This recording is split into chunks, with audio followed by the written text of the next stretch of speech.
दोस्तों बेटा अब सुनो बेटा, प्रैक्टिकली हम तो पढ़ा रहे हैं वो ठीक है, मैं तो मेरा अनुभव दे सकता हूँ और हर आदमी का लिमिटेड है। आज आपके सामने सेलेक्टेड कैंडिडेट आपके राधेश्याम जी जांगीड़ है बेटा।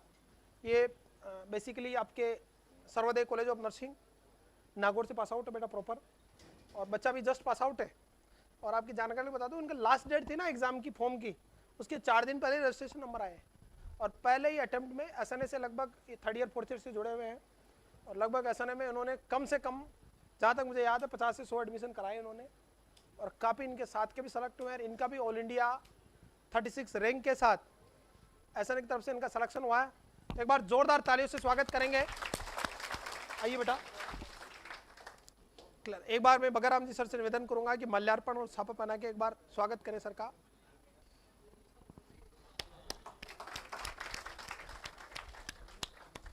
ऐसे होते हैं बधाई के पात्र। आप देख लो ऑल ओवर रैंक देख सकते हो आप। आवाज आ रही होगी शायद आपको। यस आवाज आ रही होगी। ऑल ओवर जो रैंक निकाली है 36 रैंक है। 36 रैंक का मतलब ये फर्स्ट अटेम्प्ट जहाँ ये चाहे वो एम्स मिल सकता है। ये जो रोते रहते हैं ना सर हमको पढ़ना मिला वो मिला वो मिला, क्या करें आप? अरे ज्वाइन करो और तैयारी करो। सर यही होता है। अगर आप ये रैंक लाते, अब उन्होंने मुझे नहीं पूछा सर मैं कौन सा एम्स लूँ, जो पहला भरा वही मिला है। अभी एम्स राजकोट में, क्योंकि राजस्थान वालों की प्रीफर रहती है राजकोट, पास पड़ता है, दिल्ली जाना नहीं चाहते लोग वर्कलोड की वजह से, इन्वायरमेंट की वजह से, तो राजकोट में फाइनल मिला, इनके डॉक्यूमेंट वेरिफिकेशन हो गए हैं क्लियर। अब मैं भागीरथ से निवेदन करूंगा कि एक बार सापा पहना के स्वागत करें।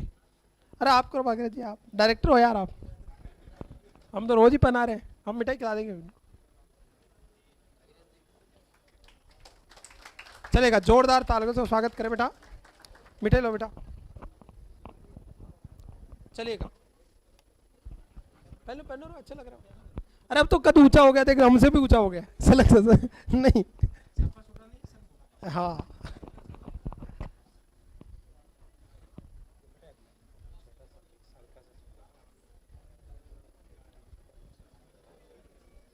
कांग्रेचुलेशन बेटा, गॉड ब्लेस यू।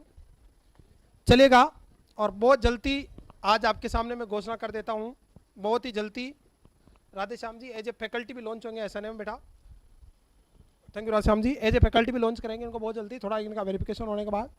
बहुत अच्छा पढ़ाते हैं, मेरे साथ जुड़े हुए हैं, काफ़ी आपके कंटेंट तैयार किए, मुझे भी थैंक यू। तो थैंक यू सो मच।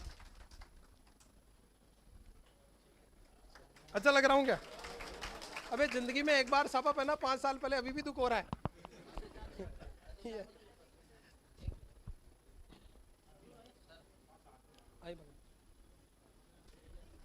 चलेगा, अब मैं बगराम जी सर से निवेदन करूंगा कि 2 शब्द कहें।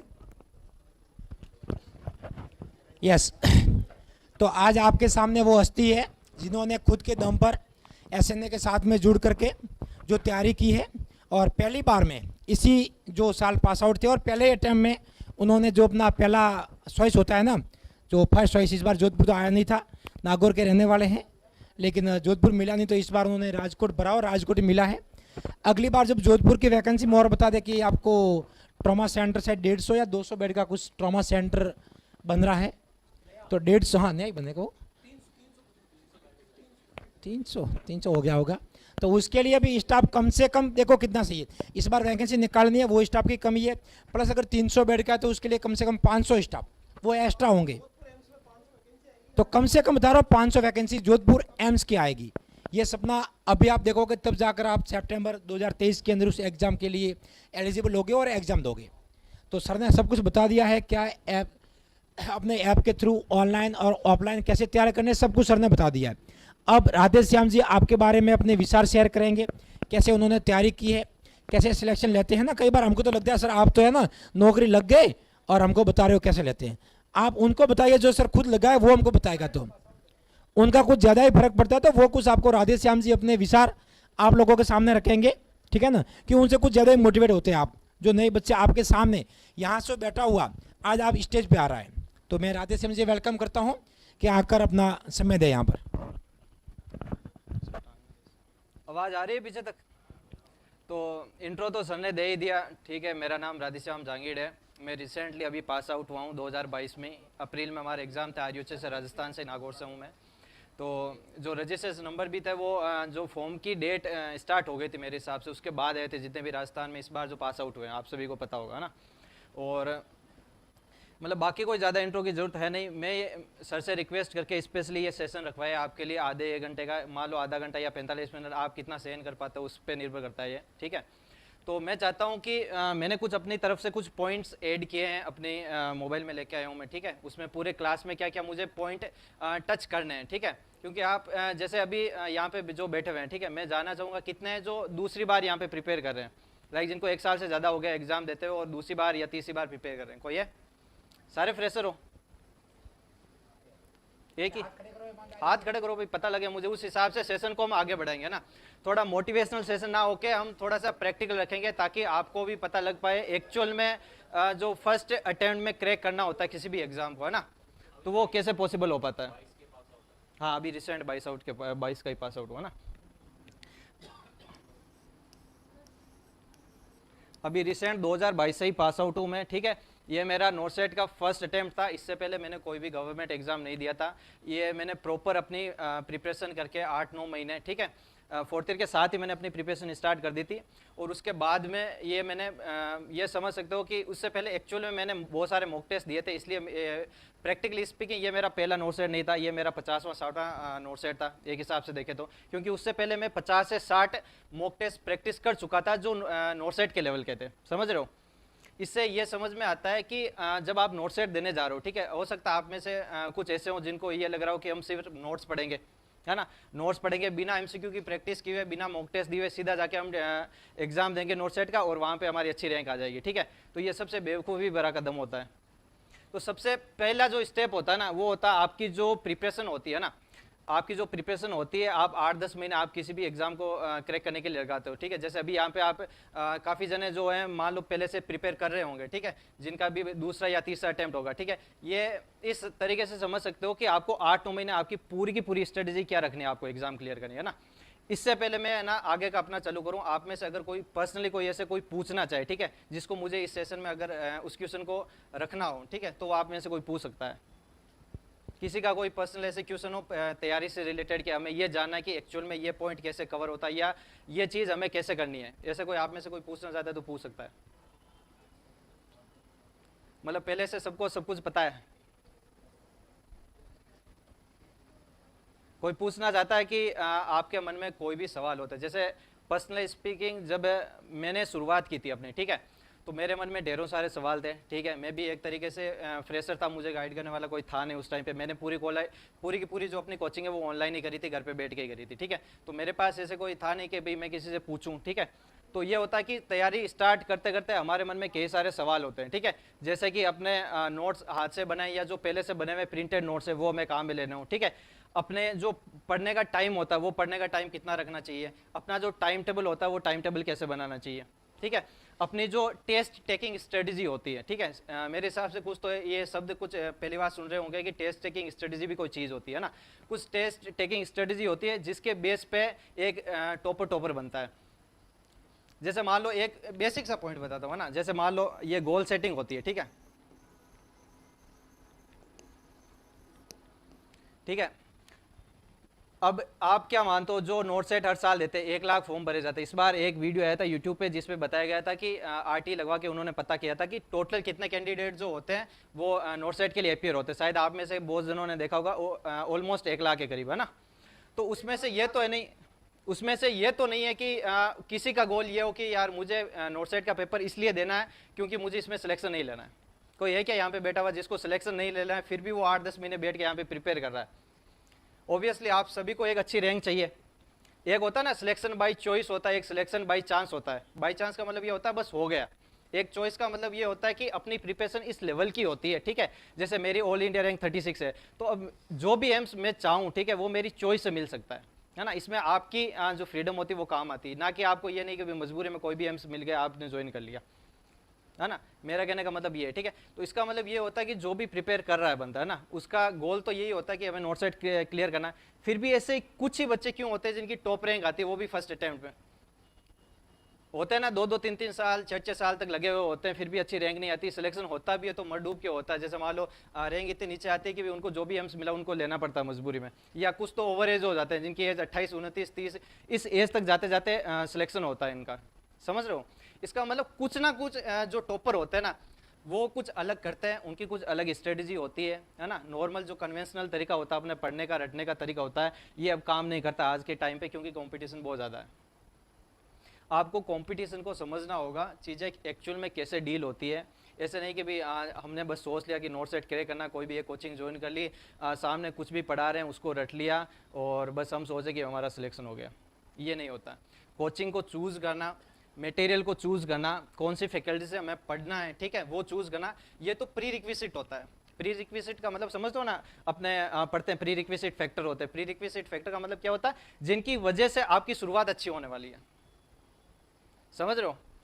कहने का मतलब ये है कि अगर आप एक अच्छी कोचिंग चूज करते हो, ठीक है, वो आपके हाथ में था, इतने दिन आपने सोचना था, जो भी सोचना था आपने, ठीक है, आपने बहुत सोच समझ के ये कोचिंग चूज की होगी, है ना। 10 लोगों से पूछा होगा, आपके मन में भी 50 बार ख्याल आया होगा कि यार यहाँ पे जाऊँ या नहीं जाऊँ। यहाँ पे आके बैठने के बाद भी सोचा होगा कि यार अब यहाँ पे आ गया हूँ तो अब आगे क्या, है ना। तो आपने ये, इसमें तो कोई डाउट नहीं है, आपने जो कोचिंग ज्वाइन कर रखी है ऑफलाइन, ठीक है, आप ऑनलाइन पढ़ने की आदी नहीं हो मेरे हिसाब से, क्योंकि अगर आपके ऑनलाइन पढ़ने के आदी होते, यहाँ पे नहीं बैठे होते, इसका मतलब आपको लगता है कि आपको गाइडेंस की कहीं ना कहीं अच्छी गाइडेंस की जरूरत है ना। अगर मान लो अगर आपको खुद पे कॉन्फिडेंस होता है ना, मैं ये नहीं कह रहा हूँ कि यहाँ पे जितने भी बैठे हुए वो अंडर कॉन्फिडेंट है, लेकिन एक मन में सेल्फ डाउट नाम की भी चीज़ होती है।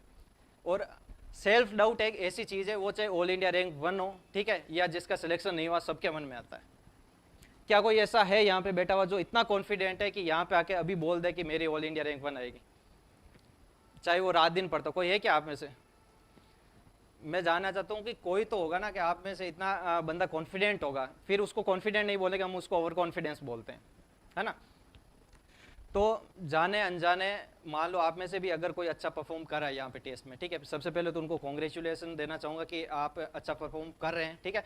जाने अनजाने वो कोई ना कोई ऐसी स्ट्रेटेजी यूज कर रहे हैं जो आपको अल्टीमेट सिलेक्शन दिलवाती है ना। देखो जैसे लास्ट बार का डेटा बताता हूँ, है ना। जैसे मान लो आपको सबको पता है कि 200 क्वेश्चन तो आते ही है ना, 200 क्वेश्चन आते हैं, ठीक है। अब आपको फैक्चुअली पता है क्या इसमें से एक्चुअल पे सिलेक्शन कितना होता है? जैसे लास्ट बार शायद एक लड़की का और एक लड़का जिन्होंने आरटी लगवा के अपना स्कोर, जो स्कोर कार्ड था वो निकलवाया था, और उन्होंने यूट्यूब पे अपलोड किया था इसको, जिससे मुझे एग्जैक्ट आइडिया मिला था कि मुझे एक्चुअल सिलेक्शन के लिए कितने क्वेश्चन करने हैं, ठीक है।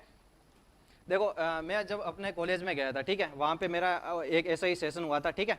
वहाँ पे मैंने उनको बोला था कि मैंने जो 3 घंटे का अपना पेपर होता मैंने वो 2 घंटे में कर लिया था, ठीक है। आप में से ये भी सोच रहे होगे कि यार ये 3 घंटे का पेपर 2 घंटे में कैसे कर सकता है, हमारा तो 3 घंटे में भी मैनेज नहीं होता है। तभी तो बोल रहा हूँ ना कि टॉपर्स की कुछ ना कुछ ऐसी यूनिक स्ट्रेटेजी होती है, ठीक है, जो एक तरीके से कह सकते हो पढ़ाई के शॉर्टकट्स होते हैं, है ना, जो आपको सीखना है। आप ये मान लो कि अगर आप उनको सीखते हो और आप उनको एक्चुअल में अप्लाई करते हो, ठीक है, तो आपकी एक प्रिपरेशन जो होती है ना वो एक अलग ही डायरेक्शन में चली जाती है। मैंने अपनी तैयारी के दौरान अपने माइंड को इतना खुला रखा था, ठीक है, मैं कोई भी टॉपर का इंटरव्यू नहीं छोड़ता था, ठीक है। भले आधे घंटे का मुझे ऐसा लगता था कि ये टाइम वेस्ट, लेकिन आधे घंटे में मुझे एक आइडिया ऐसा मिल जाता था जिससे मेरी प्रिपरेशन नेक्स्ट लेवल पे चली जाती थी। भाई ऐसा तो है नहीं सबको यहाँ पे पहले से पता है क्या करना है क्या नहीं करना, इतना पता है बस, हाँ ये करना, जहाँ तक रास्ता दिख रहा है वहाँ तक हम जाते हैं, ठीक है। वहाँ तक पहुँचने के बाद में वहाँ पे कुछ ना कुछ आइडिया क्लिक होता है, जहाँ से आगे का रास्ता हमें दिख जाता है ना। तो आप चाहते हो मतलब मैं ये चाहता हूँ कि आपसे जानना चाहता हूँ, क्या आप चाहते हो कि मैं इस सेशन को थोड़ा आगे बढ़ाऊँ 20 मिनट 25 मिनट, उसमें कुछ आपके साथ प्रैक्टिकल स्ट्रेटेजी आपके साथ शेयर करूँ, ठीक है, जिससे आपकी एक्चुअल में जो आपकी नोट टेकिंग एबिलिटी है, आपको चीज़ें जो मेमोराइज करनी है, एक्चुअल में याद कैसे करते हैं चीज़ों को, है ना, मेमोरी एक्चुअल में कैसे वर्क करती है और कैसे हमें चीज़ों को रटना नहीं होता है, सिर्फ चीज़ों को समझना होता है, अपनी आंखों के सामने चीज़ें होती हैं और उनको देखना होता है। जैसे मान लो आप जैसे ऑब्जेक्टिव टाइप क्वेश्चन होते हैं ना, ठीक है, आपके पास एक क्वेश्चन रहेगा, ठीक है, और आपके पास 4 ऑप्शन रहते हैं, ठीक है। अब इन चारों में से कोई भी एक ऑप्शन सही होगा, ये तो सबको पता है। 3 ऑप्शन हमें क्या करने होते हैं, एलिमिनेट करने होते हैं, ठीक है। इसमें से एक सही होता है, ठीक है। इसका मतलब इससे हमें क्या सीखने को मिलता है कि जो आंसर होता है ना वो तो हमारी आंखों के सामने ही होता है, कहीं छुपा नहीं होता है। मतलब जितने भी जो सिलेक्ट होते हैं, जो सिलेक्ट नहीं होते हैं, ठीक है, आंसर तो उनकी आंखों के सामने ही होता है, बस उनको पहचानना होता है कि इसमें से कौन सा आंसर इसमें से नहीं है। मैं ये नहीं बोल रहा हूँ कि इसमें से कौन सा आंसर है, ये भी एक बहुत बड़ी स्किल होती है एमसीक्यू सॉल्व करने की, ठीक है। अगर आप ये सोचते हो ना कि आपकी एक्यूरेसी 100% होगी किसी भी लेवल पे जाके, आप इतना प्रैक्टिस कर लेते हो कि आपकी एमसीक्यू की जो एक्यूरेसी होती है सॉल्व करने की, वो अगर 100% हो जाए तो वो पॉसिबल ही नहीं है। एक्यूरेसी का मतलब समझते हो ना क्या होता है? एक्यूरेसी का मतलब सिंपल सा मतलब होता है, जैसे मान लो मैंने 10 क्वेश्चन किए थे, ठीक है, इसमें से मेरे कितने क्वेश्चन सही हुए, जैसे मान लो 7 क्वेश्चन सही हुए, ठीक है, तो इसका मतलब जो मेरी एक्यूरेसी है वो है 70%, ठीक है, इसका मतलब जो मेरी एक्यूरेसी है वो 70% है। एक बुक का बता देता हूँ, आप में से अगर कोई पढ़ना चाहे, मैंने पढ़ी थी शुरुआत में अपने, ठीक है, एक अवनीश अग्रवाल करके हैं, आईआईटी ने, उन्होंने एक मतलब फेमस ऑथर हैं, ठीक है, उन्होंने एक बुक लिखी थी टॉपर्स स्टडी एक्ट, ठीक है, उसमें उन्होंने क्या किया था, पूरा का पूरा जो कॉम्पिटिटिव एग्जाम का नेचर होता है उसको उन्होंने अच्छे से समझा था, ठीक है, यूपीएससी हो चाहे जेई हो चाहे नीट हो चाहे कोई भी कॉम्पिटिटिव एग्जाम हो, सबका कोई ना कोई एक पैटर्न होता है। जैसे अपने जो एम्स नॉरसेट होता है, एम्स नॉरसेट का ऐसा कोई ना कोई पैटर्न है, अगर आप उसको क्रैक कर पाते हो, ठीक है, तो आपके लिए सिलेक्शन लेना बहुत ही आसान हो जाता है। और एक्चुअल में बता रहा हूँ, ये कोई है ना हवा में बातें नहीं हो रही है, सिलेक्शन लेना बहुत ईजी है। जब मेरा रिजल्ट नहीं आया था, रिजल्ट आने से पहले तक मेरे माइंड में यही थॉट चल रहा था, अगर मेरा इस बार सिलेक्शन होता है ना तो इससे आसान सिलेक्शन किसी का नहीं हो सकता। समझ रहे हो? ये हकीकत है। एक्चुअल में है ना, आपको बहुत ज़्यादा हार्डवर्क करने की जरूरत नहीं है, बस स्मार्ट वर्क को हार्डवर्क करना होता है स्मार्ट तरीके से। समझ रहे हो? कुछ ना कुछ स्ट्रेटेजी होती है जिनको यूज़ करोगे आप, ठीक है। जैसे कि मान लो आपको कोई चीज़ करने में 1 घंटा लगता है, जैसे मान लो सिलेबस की बात करूँ, ठीक है, एक छोटा सा एग्जांपल लेता हूँ, ठीक है, ये बाद में आऊँगा मैं, एमसीक्यू सॉल्विंग, ये टेक्निक कैसे हमें यूज़ करनी होती है एक्चुअल में, ठीक है, बहुत सारे लोगों को नहीं पता। मान लो कोचिंग में बता दिया आपको, ठीक है, कि भाई आपको अगर सिलेक्शन लेना है, ठीक है, ये स्कोर का बता रहा था ना लास्ट बार, जैसे मान लो एक लड़की की रैंक आई थी, ठीक है, शायद उसकी रैंक 151 या उसके इतनी थी समथिंग, ठीक है, नहीं शायद इतनी थी मेरे हिसाब से, ठीक है, 135 उसने एमसी वो टोटल उसका स्कोर था मेरे हिसाब से, जहाँ तक मुझे याद है, ठीक है, और एक जिसकी रैंक आई थी 44, ठीक है, उसका जो स्कोर था वो 141 था ऑलमोस्ट। देख लेना यूट्यूब पे अवेलेबल, ठीक है। इससे हमें क्या समझ में आता है कि एक्चुअल में हमें 200 में से 200 क्वेश्चन अटेम्प्ट करके नहीं आने होते हैं, ठीक है। एक्चुअल में हमें स्कोर इतना करना पड़ता है, इसका मतलब ये नहीं, वही बात बोल रहा था एक्यूरेसी वाले, अगर आप ये मान के चलते हो कि आपको मान लो सिलेक्शन के लिए 130 मान लो 130 नंबर लाने, ठीक है, और आप अटेम्प्ट भी 130 करके आए, तो आप क्या गारंटी देते हो मुझे कि 130, अगर आप 100% एक्यूरेसी के साथ आप गारंटी देते हो क्या कि 100% एक्यूरेसी के साथ मैं 130 करके मेरा सिलेक्शन हो जाएगा? क्योंकि प्रैक्टिकली स्पीकिंग जिनमें अवनीश अग्रवाल की बात कर रहा था ना, उन्होंने अपनी बुक में सीधा सीधा लिख रखा है, ठीक है, और वो प्रैक्टिकल रिसर्च बेस्ड डेटा है, ठीक है।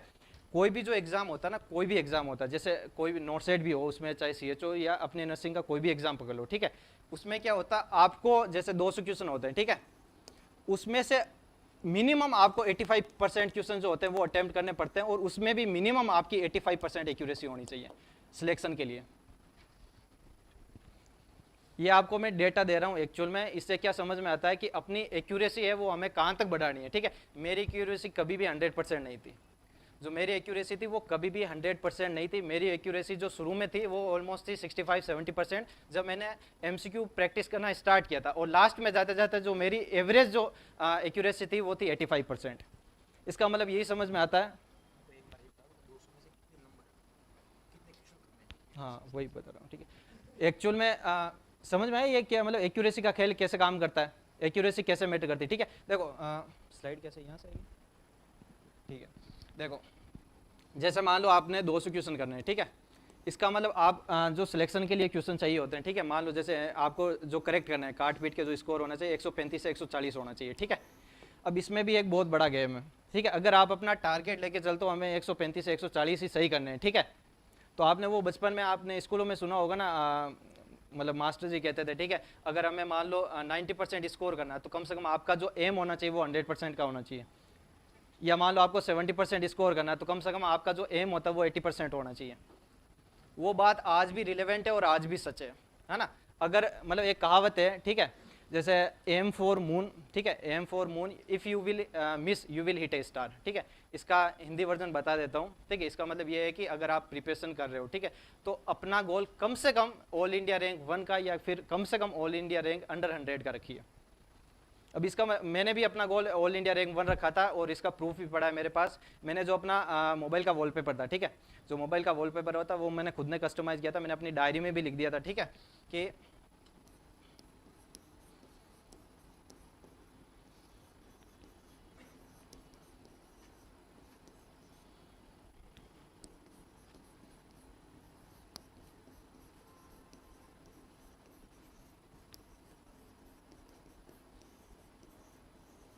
इवन मैंने यहाँ पे सितंबर भी लगा रखा था।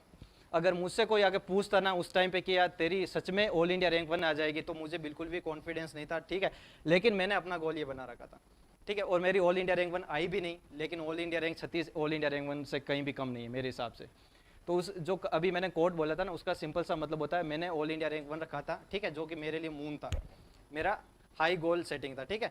और मेरी ऑल इंडिया रैंक 36 है, ठीक है। इसका मतलब मैंने ऑल इंडिया रैंक 1 को मिस भी कर दिया ना, तो भी मेरी 36वीं रैंक आई, जो कि ऑल इंडिया रैंक से कभी भी कम नहीं है ना।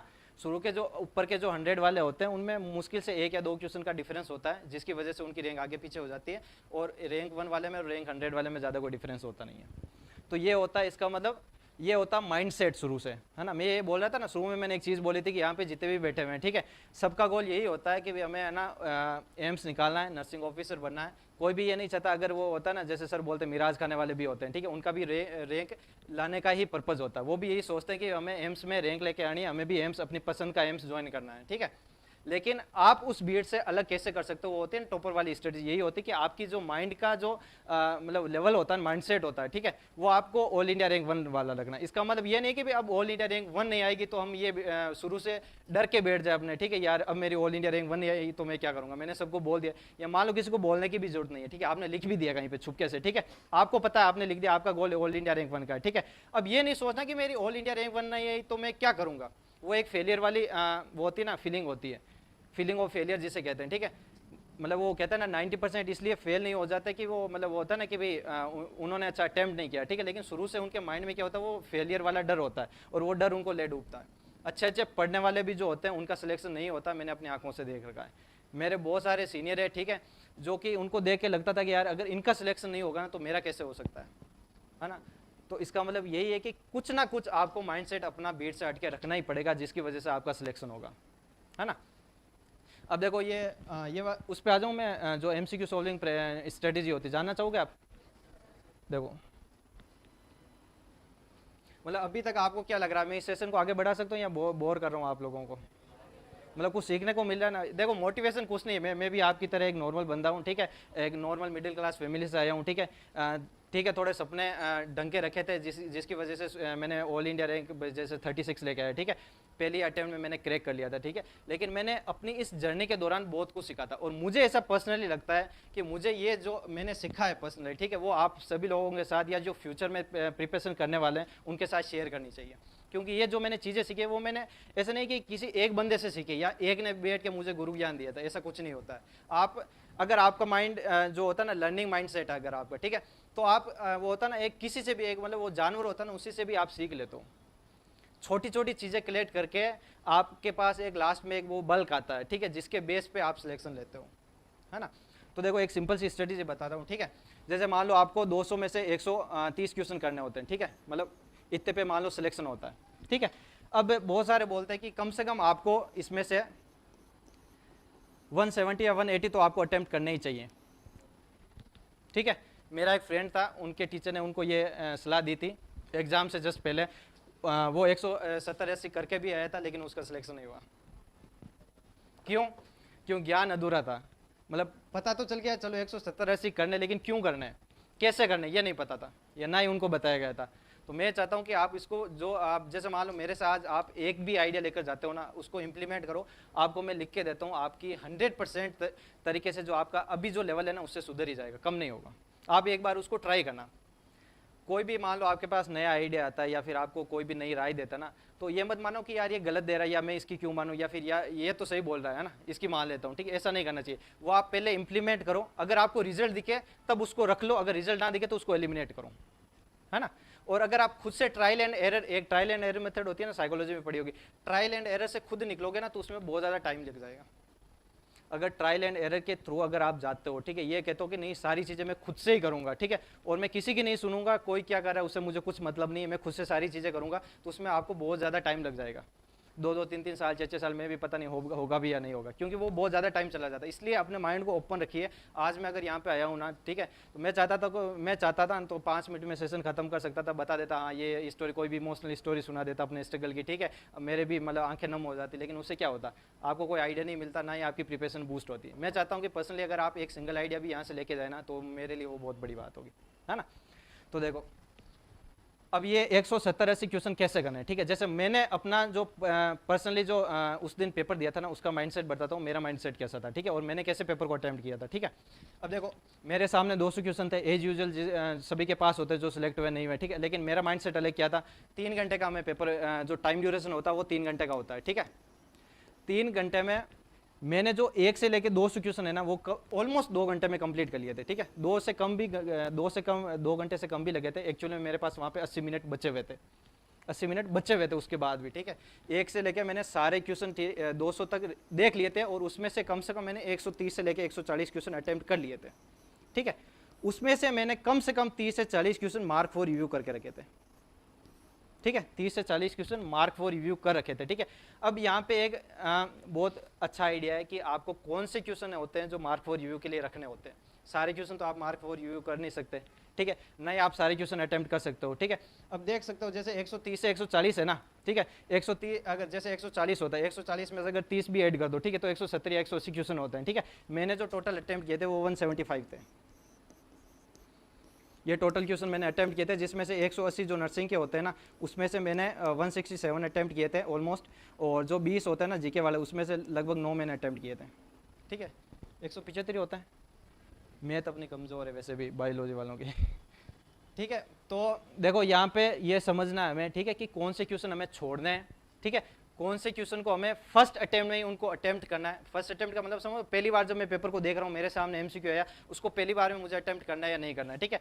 या फिर मार्क फॉर रिव्यू के लिए जो क्वेश्चन डालना है वो मार्क फॉर रिव्यू के लिए क्यों डालना है, और कौन से क्वेश्चन को मार्क फॉर रिव्यू के लिए डालना है, ठीक है। और तीसरा कौन सा क्वेश्चन हमें छोड़ना है। मेरे सामने जो नर्सिंग के थे ना ऑलमोस्ट 13 क्वेश्चन बच गए थे मेरे हिसाब से ना। 180 में से 167 निकालोगे तो 13 बचेंगे। 13 क्वेश्चन मैंने खुशी और बड़े प्राउडली होकर मैंने छोड़ दिए थे, और मैं बड़ा खुश हुआ था, लिटरली बता रहा हूँ कि मुझे वो पता लग गया था कि मुझे कौन से क्वेश्चन छोड़ने हैं। अगर इनको अटेम्प्ट करना था, अगर करता ना तो मेरे डेफिनेटली गलत होता है, और हो सकता था मेरा सिलेक्शन भी ना हो। इस लेवल तक का आपका माइंडसेट होना चाहिए। मतलब आपको ये भी पता होना चाहिए, सबको पता है कि कौन से क्वेश्चन उनको करने हैं, ठीक है, कौन से छोड़ने हैं, ये भी अपने आप में बहुत बड़ी बात होती है, और उनको आइडेंटिफाई कर लेना अपने आप में एक बहुत बड़ी अचीवमेंट होती है। और ये सिर्फ रातों रात नहीं, मैंने आपको पहले ही बता रखा है, मैंने कम से कम है ना 50 से लेके 60 तक मैंने मॉक टेस्ट दिए थे, ठीक है, या ग्रांड टेस्ट बोल लो इनको, 200 क्वेश्चन के जो नॉर्थ साइड लेवल के थे, समझ लो। तो 50 से 60 मॉक टेस्ट सोल्व करने के बाद में मुझे ये सारी स्ट्रेटेजी और मुझे ये सारे तरीके समझ में आए थे कि एक्चुअल में ये काम कैसे करते हैं, ठीक है। तो पहला तरीका हो गया कि आपको ये आइडेंटिफाई करना है कि कौन से क्वेश्चन आपको नहीं करना है, वो आपको देख के समझ में आ जाएगा। कैसे आइडेंटिफाई करना है ये भी बता देता हूँ, ठीक है। अगर मान लो आपके सामने एक ऐसा क्वेश्चन आता है, जैसे इस बार आया था कोई LCSC ऐसे कुछ करके क्वेश्चन आया था, ठीक है, कोई स्कोरिंग के बारे में बता रहा था, जो मैंने बिल्कुल नहीं पढ़ रखा था, और मुझे कोई आइडिया नहीं था कि ये क्या है, कहाँ से आया है, ठीक है। मैंने उसको ना ही मार्क फॉर रिव्यू किया, ना ही उसको अटेम्प्ट किया, बिल्कुल मैंने छोड़ दिया, ठीक है। कुछ मतलब इस तरीके के आपके बहुत सारे क्वेश्चन होंगे, आपको पता लग जाएगा, ठीक है। अगर आपने अच्छे से पढ़ रखा है, ठीक है, आपने अच्छे से प्रिपरेशन कर रखी है, तो आपको अपने आप पता लग जाएगा कि आपको कौन सा क्वेश्चन छोड़ना है, ठीक है।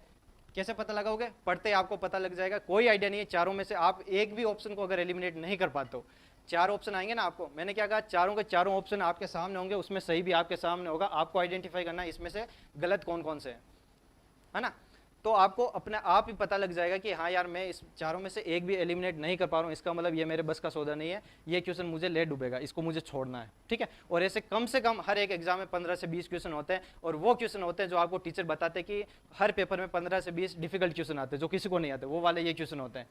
अगर इनके सामने हम अपनी ये रख देते ना, अपनी ईगो पे आ जाता है कि नहीं यार, मुझे तो इनको अटेम्प्ट करना ही करना है ना, मैंने तो गोल रखा ऑल इंडिया रैंक 1 का, अगर मैं इनको अटेम्प्ट नहीं करूँगा तो मेरी रैंक 1 कैसे आएगी, जो सबसे बड़ी बेवकूफ़ी होती है ना। तो ऐसे कम से कम, जैसे मेरे केस में क्या हुआ था, 13 क्वेश्चन मैंने आइडेंटिफाई कर लिए थे नर्सिंग वालों में से 180 में से, और उसमें से मैंने 20 में से 9 क्वेश्चन किए थे, इसका मतलब 11 मैंने आइडेंटिफाई कर लिए थे जो मुझे अटेम्प्ट नहीं करने हैं, ठीक है। और इनको मैंने कम से कम 3 से 4 बार रिव्यू किया, उसके बाद मैंने ये सोचा कि हाँ अब मेरे ये बस की बात नहीं। ऐसा नहीं मैंने पहली बार में देखा और सोचा यार ये मुझसे नहीं होगा, छोड़ दो इसको, ऐसा नहीं। मैंने कम से कम उनको हर एक को कम से कम 20 से 30 सेकंड या 30 से 40 सेकंड दिए, कम से कम 4 से 5 बार रिव्यू किया, क्योंकि मेरे पास ऑलरेडी उतना टाइम था। और अब कुछ बोल सकते हो कि यार ये तो मजाक कर रहा है, ऐसे कोई थोड़ी होता 3 घंटे का पेपर ये 2 घंटे में कर लेगा, लेकिन ये स्किल तब आती है जब आप कम से कम 50 से 60 मॉक टेस्ट देते हो। यहाँ पे कितने जने आप मतलब अभी से मॉक टेस्ट प्रैक्टिस कर रहे हो, कुछ ना कुछ, मतलब प्रीवियस ईयर के या शिवांगी नर्सिंग अकेडमी के जो ऑनलाइन पेपर चढ़ते हैं यहाँ पे, कोई कर रहा है या सिर्फ थ्योरी पे अभी डिपेंडेंट हो? थ्योरी पे डिपेंडेंट हो। मेरे कुछ थे फ्रेंड जिन्होंने मेरे सीनियर थे एक्चुअली, जिन्होंने 2 साल से प्रिपरेशन करे थे। मैंने उनको कॉल किया था 3-4 महीने पहले, ठीक है, उनका सिलेबस भी हो रखा था। तो मैंने उनको पूछा था कि यार आप अब बताओ, आपका सिलेबस तो हो गया कोचिंग का, ठीक है, अब आप क्या करोगे, मतलब कौन सी गाइड सोल्व करनी है या फिर कैसे करना है, ठीक है। तो उनका था यार अभी तो सिर्फ कोचिंग खत्म हुई है, ठीक है, मुझे कम से कम 5 से 6 रिवीजन करने दो, उसके बाद में मैं MCQ उठाऊंगा और MCQ की प्रैक्टिस करूंगा। तो आपको कहीं से भी ये स्मार्ट वे लगता है अपनी प्रिपरेशन का कि कम से कम 5 से 6 रिवीजन करूंगा, ठीक है, उसके बाद में MCQ प्रैक्टिस करना स्टार्ट करूंगा, है ना। और आप मानोगे नहीं, रिवीजन भी अपना आप में एक बहुत बड़ा मिथ है, ठीक है, वो बाद में बताऊंगा। एक्चुअली मैंने जो अपने रिवीजन किए थे वो मैंने पूरे तरीके से लाइन टू लाइन 3 रिवीजन किए थे। उसके मैंने शॉर्ट नोट्स बनाए थे, उसको मैंने 2 बार पढ़ा था बस, ये मेरा रिवीजन था। इसका मतलब कंपैरिजन टू उस पर्सन के जो मल्टीपल रिवीजन करता है, जैसे बोलते हैं ना मैंने 10 बार पढ़ा है, 20 बार पढ़ा है, 15 बार पढ़ा है, ठीक है, उसके कंपैरिजन में मेरे रिवीजन भी बहुत कम थे, फिर भी इतनी अच्छी रैंक कैसे आ गई? पैसे नहीं खिलाए मैंने किसी को कोई सोचा होगा पैसे खिला के रैंक आ गई होगी इसलिए बोल रहा है हकीकत में मेरे 3 ही रिवीजन थे, ठीक है, जो 2 रिवीजन किए थे बाद में वो मैंने शॉर्ट नोट्स किए थे अपने, ठीक है।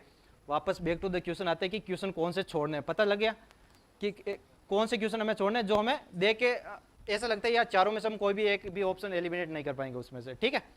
अब बच्चे वो क्वेश्चन जो आपको 100% आते हैं, जिसमें आप कॉन्फिडेंट हो कि ये तो मुझे आते ही आता है, और ये तो स्वयं अगर मतलब पेपर बनाने वाला भी मुझे कह देना कि यार ये गलत है, फिर भी मैं उसको बोल दूंगा नहीं ये सही है, तुम्हारा गलत है।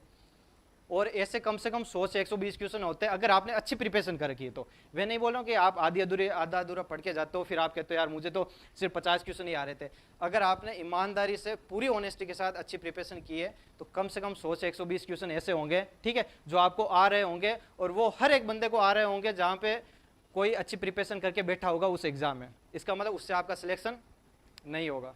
होगा भले आपने वो 120 के 120 सही कर दिए, लेकिन फिर भी आपका सिलेक्शन होगा नहीं होगा ना, क्योंकि उसमें भी मैंने क्या बोला, एक्यूरेसी का मैटर होता है। मान लो आपकी 100% एक्यूरेसी, थ्योरेटिकल मान लेते हैं, प्रैक्टिकली ऐसा पॉसिबल नहीं है, थ्योरेटिकली मान लेते हैं, ठीक है, कि आपके मान लो 100% एक्यूरेसी, आपने 120 क्वेश्चन किए, 120 में से 120 सही है, क्या आपका सिलेक्शन हो जाएगा? लेकिन वो करने भी जरूरी है, सिलेक्शन उसी से होगा। कैसे? ठीक है, देखो अब जैसे मान लो 130 से 40 क्वेश्चन, मान लो उसमें से मैंने 100 से 120 क्वेश्चन किए, ठीक है, और उस 100 से 120 क्वेश्चन मेरे मान के चलता हूँ इतनी एक्यूरेसी है कि मेरे उसमें से ऑलमोस्ट 115 सही हो जाएंगे, ये मान के चलो, ठीक है, क्योंकि उतनी आपकी प्रिपरेशन है, ठीक, और वो सबके सही होंगे जो वहाँ पे सिलेक्शन लेने के लिए बैठा होगा, ठीक है। अब जो सिलेक्शन वाले क्वेश्चन होते हैं ना, वो ये होते हैं जो आपने मार्क फॉर रिव्यू करके छोड़ा है। समझ में आई बात? ये वो वाले क्वेश्चन होते हैं, इन पे कंप्लीटली आपका गेम डिपेंड करता है कि आपका सिलेक्शन होगा या नहीं होगा। समझ रहे हो? अब देखो जैसे मैंने मान लो 2 घंटे से कम टाइम में मैंने अपना 1 से लेकर 200 तक क्वेश्चन कर दिए थे, ठीक है, उसमें से 30 से 40 क्वेश्चन मैंने मार्क फॉर रिव्यू करके छोड़े थे, जो मुझे पता था कि इसमें से अब मार्क फॉर रिव्यू कौन से करना है वो बताता हूँ ना, इसको ध्यान से सुनना। अब जैसे 4 ऑप्शन होते हैं, ठीक है, 4 ऑप्शन होते हैं, उसमें मुझे नहीं पता इसमें से सही आंसर कौन सा है, इसमें मुझे नहीं पता सही आंसर कौन सा है, मुझे नहीं पता, लेकिन मुझे इतना पता है कि इसमें से ये दो जो ऑप्शन है, 2 ऑप्शन होते हैं ना, उनको मैं एलिमिनेट कर देता हूँ, और वो मुझे 100% श्योरिटी कि ये तो इसके आंसर नहीं हो सकते, है ना। जैसे मान लो कोई भी आप MCQ करते हो ना, ठीक है, मान लो कोई भी आपके सामने एक MCQ दे रखा है, ठीक है, उसके 4 ऑप्शन होते हैं, उसमें से कम 2 के बारे में मैं श्योर हूँ कि ये तो इसका आंसर नहीं होगा, ठीक है, और बता देता हूँ इन क्वेश्चन को कैसे आइडेंटिफाई करना है। जैसे मान लो आपको पता लग गया ना कि कौन से क्वेश्चन मुझे नहीं करना है, उसी तरीके से आपको ये भी पता लगाना कि मुझे मार्क फॉर रिव्यू के लिए कौन से क्वेश्चन छोड़ना, और इनसे 100% आपका सिलेक्शन होगा। यहीं पे पूरा गेम होता है। ये सिर्फ 20 से 25 मिनट की बात होती है। अगर 20 से 25 मिनट अगर आप अच्छे से खेल जाते हो ना, तो आपका 100% सिलेक्शन होता है, ठीक है। देखो अब इसमें से जैसे मान लो कोई भी क्वेश्चन होता है, ठीक है, मुझे नहीं पता इसमें से सही आंसर कौन सा, पर मुझे ये पता कि इसके ये मान लो C और D होता है, इसका मतलब ये आंसर नहीं है, इसका मतलब मेरे पास अब बाकी जो बचे वो 2 ऑप्शन है, ठीक है। अब इसमें से मुझे पता है कि इन दोनों में से कोई ना कोई एक आंसर है, तो आपके अब सही होने की, अगर मैं इस क्वेश्चन को अटेम्प्ट करता हूं, ठीक है, तो आपके सही होने की प्रोबेबिलिटी क्या है? 50% है। ये तो आपको पता ही है, इतनी मैथ हमको आती है, बायो वाले हम इतने थोड़ी कमजोर हैं, ठीक है। 50% आपकी प्रोबेबिलिटी। क्या मुझे इस क्वेश्चन को अटेम्प्ट करना चाहिए, चाहे मुझे आता है चाहे नहीं आता है? मतलब एक बार के लिए वो होता है ना, तुक्का मारने वाली बात कह रहा हूँ मैं, ठीक है। बाद में एक स्ट्रेटेजी बताऊंगा, उससे आपका 100% ये सही होगा, या मान लो 90% केस में ये सही भी होगा, ठीक है। सबसे पहले तुक्का लगाने वाली बात आती है कि तुक्का भी लगता है ना, वो एक तुक्का तो वैसे एक मतलब एक होता है ना चवन्ना टाइप वर्ड हो गया, ठीक है। हम समझते हैं यार तुक्का, इसका मतलब ये समझे कि इसको कुछ नहीं पता, ये मतलब पढ़ने वाला नहीं है। लेकिन पर्सनली स्पीकिंग मैंने बहुत सारे तुक्के लगाए, लेकिन वो तुक्का इंटेलिजेंट तुक्का होता है। हाँ, वो जो तुक्का होता है वो इंटेलिजेंट तुक्का होता है, उसको एक नया नाम दे देते हैं, वो होता है इंटेलिजेंट गेस, ठीक है। एक्चुअल में होता है, ठीक है। यानी कि इसमें से दोनों, अब मुझे ये तो पता लगे कि दोनों में से कौन सा नहीं, अब इन दोनों में से मुझे गेस करना है कि इसमें से कौन सा नहीं होगा, है ना, वो होता है इंटेलिजेंट गेस करना, ठीक है। अब देखो, जैसे मान लो मैंने ऐसे 10 क्वेश्चन किए, ठीक है, जिसमें मेरी 50-50 प्रोबेबिलिटी है सही होने की या गलत होने की। उसमें से मैं 10 क्वेश्चन अगर करता हूँ, ठीक है, उसमें से मान लो बाई चांस 5 ही क्वेश्चन अगर सही होते हैं और 5 गलत हो जाते हैं, मतलब 5 मेरे सही हुए और 5 गलत हुए, ठीक है। तो सही के लिए मुझे मार्क मिलेंगे 5, ठीक है। गलत के लिए कितने मिलेंगे, मेरे को मैथ नहीं आती भाई, ठीक है। 5 3 15 मतलब 1.5 सही है, मतलब 1.5 मार्क मेरे कट जाएंगे, ठीक है। इसका अब अगर हम नेट देखेंगे, ठीक है, तो नेट कितना होता है, 5 में से अगर 1.5 माइनस भी कर दो तो 3.5 बचते हैं, इतने ही बचते हैं। इसका मतलब एंड रिजल्ट क्या रहा, पॉजिटिव रहा ना आपके, मतलब इसकी वजह से ये तो नहीं हुआ कि जो आपके 120 से 130 सही हो रहे थे उनमें से भी आपके मार्क कम हो गए, वो तो सेफ रहे, उल्टा आपके बढ़ गए अगर आपने तुक्के भी लगाए और उसमें से अगर आपके 50% ही सही हुए।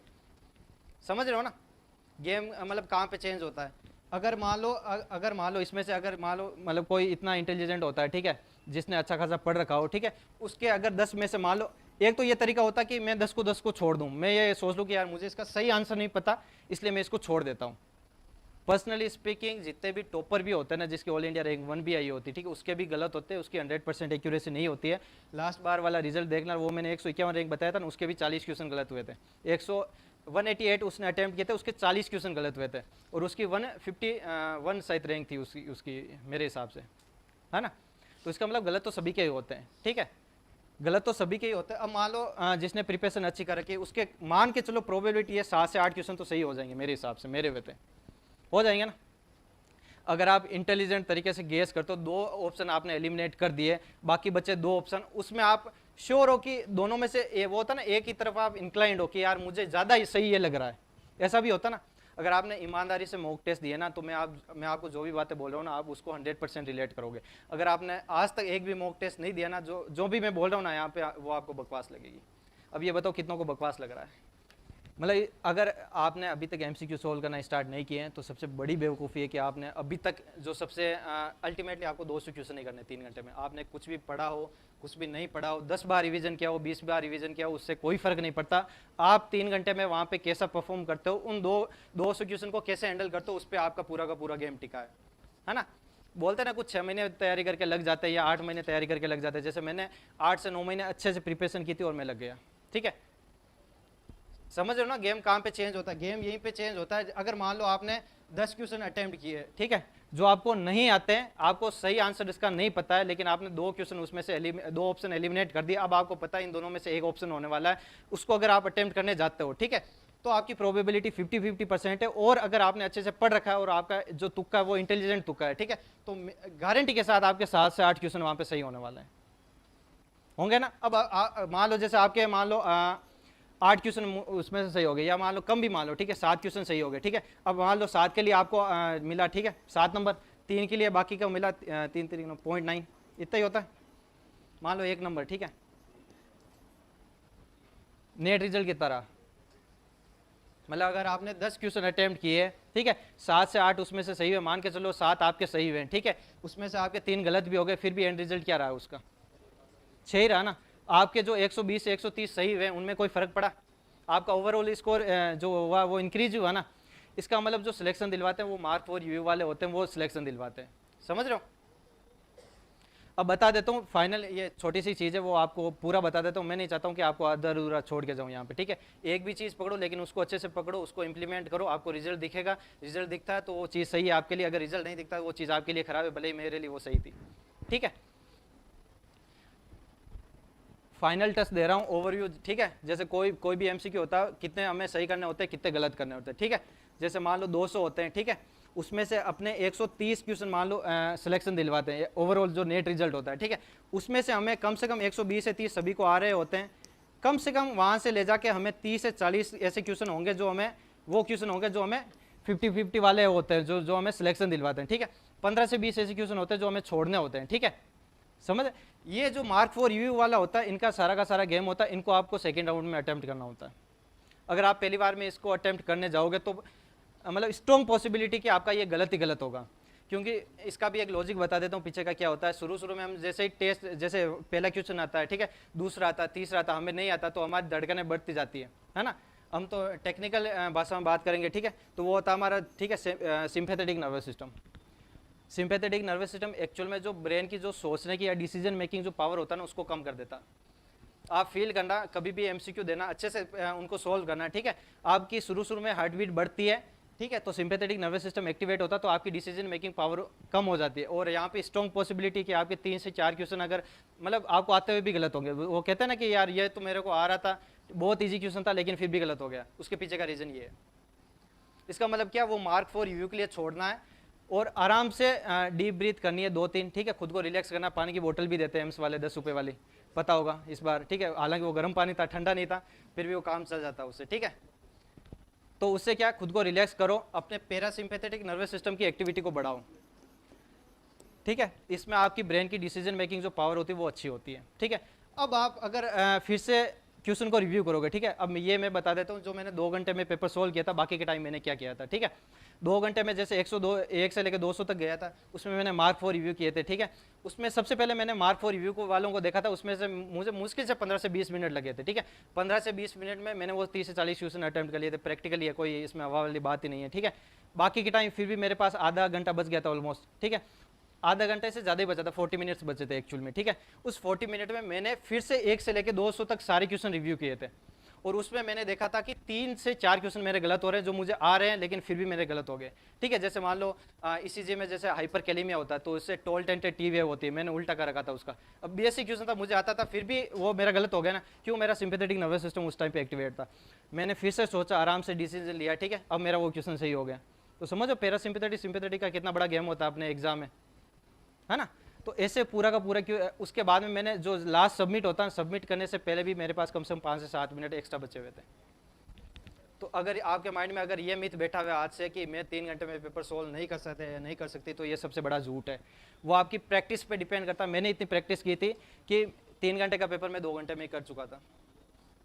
और मतलब ये तो आपके सामने बोल रहा हूँ, तो इसमें मैं मतलब पॉसिबिलिटी है कि मैं झूठ नहीं बोलूँगा, ठीक है, और मुझे झूठ बोल के कुछ मिलेगा भी नहीं। ऐसा नहीं भाई मेरा सिलेक्शन हो गया, कुछ भी फेंक रहा हूँ। ये प्रैक्टिकल स्ट्रेटजी, आप इसको एक बार है ना, अगर आपने इसको अच्छे से समझा है, ठीक है, इसको आप करके देखना। और ये जो आदत होती है ना, वो कहाँ सुधरती है, जब अपने मॉक टेस्ट देते हैं। 50 से 60 मॉक टेस्ट दोगे ना, तो उसमें कभी भी ये गलती मत कर देना कि यार ये नोट सेट का एग्जाम थोड़ी है, ठीक है, इस पर मैं अटेम्प्ट कर लेता हूँ, वैसे भी क्या होता है, ज़्यादा से ज़्यादा गलती होना है। तो वहाँ से अपनी आदत बिल्ड हो जाती है इस चीज़ को लेके कि यार मतलब एग्जाम यहाँ पे अगर मान लो आप ऐसा कर रहे हो, ठीक है, आपको क्वेश्चन नहीं आ रहा, आप मॉक टेस्ट दे रहे हो, ठीक है, आपका वो गलत हो गया, फिर भी मतलब आपको पता कि वो गलत होने वाला, फिर भी आप उसको अटेम्प्ट करते हो, तो यहाँ से आपकी आदत बिल्ड होती है। तो फिर आपकी स्ट्रॉन्ग पॉसिबिलिटी है या नहीं कि आपके नोट सेट में भी ये आदत बनी रहेगी।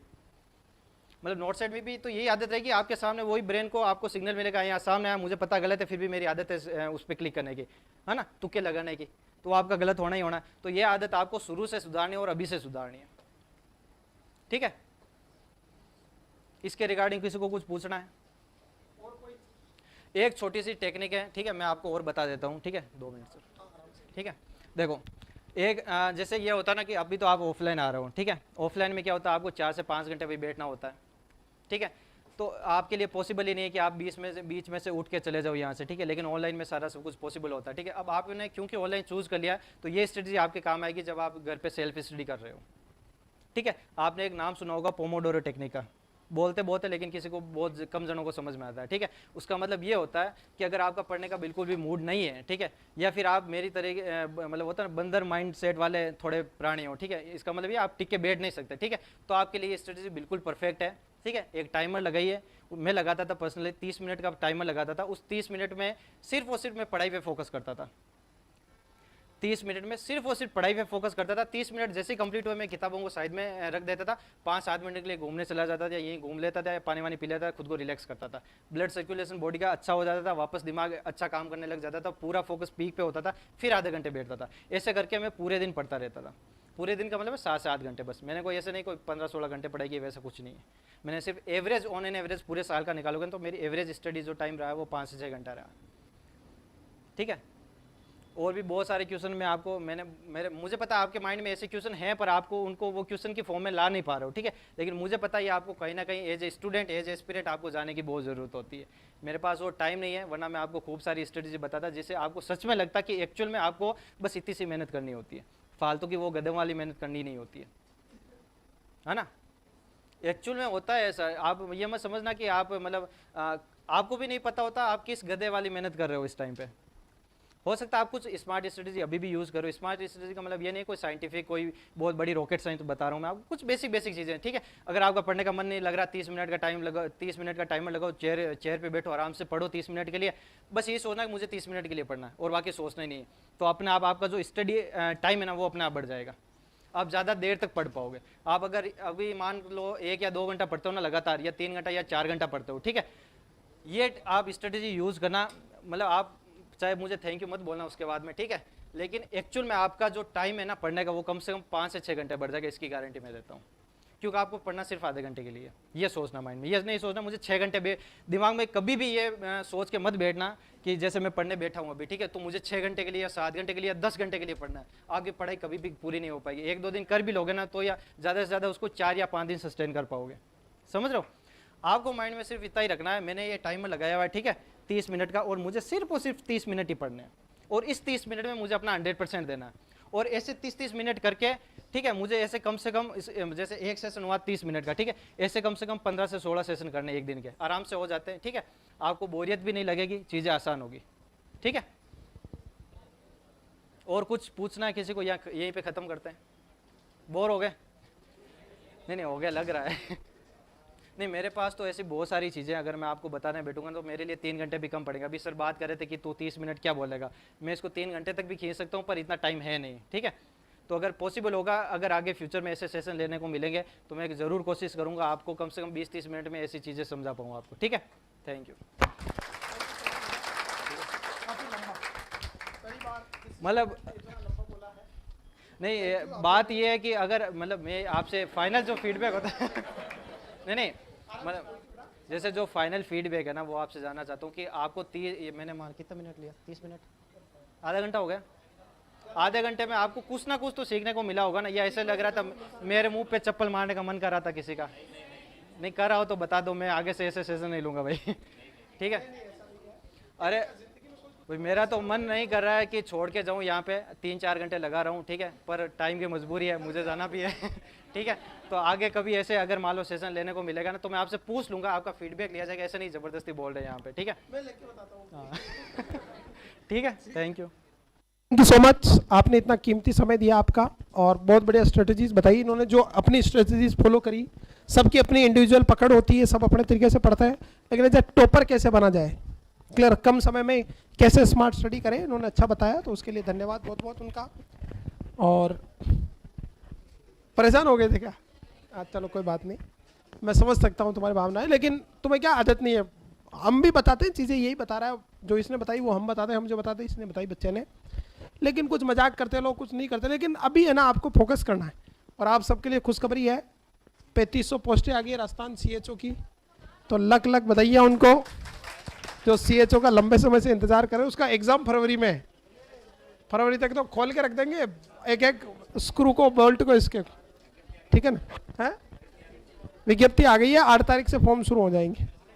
हैं 3500 पोस्टें हैं, जिसमें 3035 कुछ ऐसे पोस्टें तो ऑल ओवर राजस्थान की है, और ये डूंगरपुर जो रिजर्व एरिया उसकी 475 है, तो कर्म आगे 3500 पोस्टें हैं, तो अच्छी पोस्टें हैं, क्योंकि कभी लोग राजस्थान के इस बार, और राजस्थान के लोग ही पढ़ सकते हैं, तो उसका अलग से हम बैच शुरू करेंगे। वो ये नोट सेट का रहेगा, और जो नोट सेट पढ़ रहे हैं उसको CHO पढ़ने की जरूरत नहीं, अभी कह देता हूँ मैं, ठीक है ना, ये बेवकूफ़ी ना करें, बाकी तुम्हारी इच्छा है। हाँ बेटा बोलिए। अब मैं थोड़ा क्लास तो लेनी थी लेकिन अपन डिस्कशन में रह गए। ये बहुत इंपॉर्टेंट सेशन था। ये चीज़ें आप जब एग्जाम के समय तैयारी करोगे ना, जो बच्चे ने बताई वो बहुत काम आती है। पढ़ना क्या है ये जानना बहुत जरूरी है, कितना पढ़ना, किस तरह से स्ट्रेटजीज आपकी। किसी ने वो कितनी अच्छी बात लगी कि यदि मुझे एक पेड़ काटने के लिए 8 घंटे का समय दिया जाता है तो 6 घंटे में अपनी कुल्हाड़ी की धार तेज करूंगा। यानी आपका हथियार बहुत मजबूत होना चाहिए, तभी आप विजय प्राप्त कर सकते हो। तो आपकी स्ट्रेटजीज बहुत बेहतरीन होनी चाहिए, तभी सक्सेस मिलती है। तो thank you so much, love you all. पढ़ते रहे, बढ़ते रहे। एसएनए की क्लासें आपको अच्छी लगती है तो बेटा आज ही एसएनए ज्वाइन करें, नए बैच शुरू हो गए। और राजस्थान सीएचओ के लिए भी बहुत जल्दी हम नया बैच अनाउंस करेंगे। Thank you so much, love you all. पढ़ते रहे।